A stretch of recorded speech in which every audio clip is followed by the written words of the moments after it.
एक महत्त्वाची बातमी रोहित पवारांसंदर्भात। रोहित पवारांविरोधात ईडीकडून आता पुरवणी आरोपपत्र दाखल करण्यात आलंय। महाराष्ट्र सहकारी बँक घोटाळा प्रकरणामध्ये हे पुरवणी आरोपपत्र दाखल झालंय। कन्नड साखर कारखान्याच्या लिलाव प्रक्रियेमध्ये घोटाळा झाल्याचाही आरोप होतोय। शिवाय या लिलाव प्रक्रियेत जी आहे ती बेकायदेशीररित्या राबवल्याचाही आरोप केला जातोय। बारामती ॲग्रो कंपनीच्या माध्यमातून सुद्धा घोटाळा केल्याचा आरोप आहे।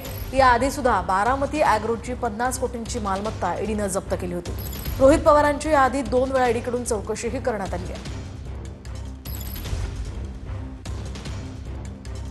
आपण पाहतो रोहित पवारांविरोधात ईडीकडून पुरवणी आरोपपत्र दाखल करण्यात आलेले आहे। याआधी बारामती ॲग्रोची सुद्धा 50 कोटींची मालमत्ता खरं तर ईडीनं जप्त केली होती।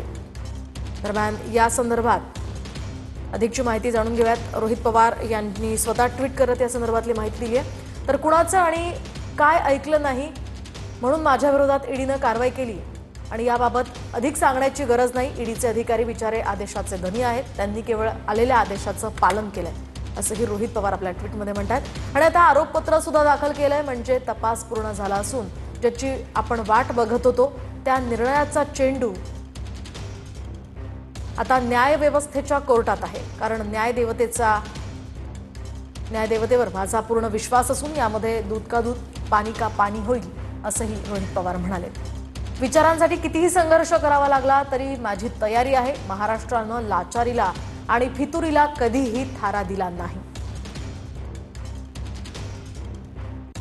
आणि संघर्षालाच डोक्यावर घेतलंय। हा इतिहास आहे, सत्यमेव जयते, जय संविधान असं ट्विट रोहित पवारांनी केलंय। तर ईडीच्या चौकशीवरून रोहित पवारांनी हे ट्विट केलेलं आहे। ईडीचे अधिकारी बिचारे आदेशाचे धनी असल्याचंही त्यांनी म्हटलंय।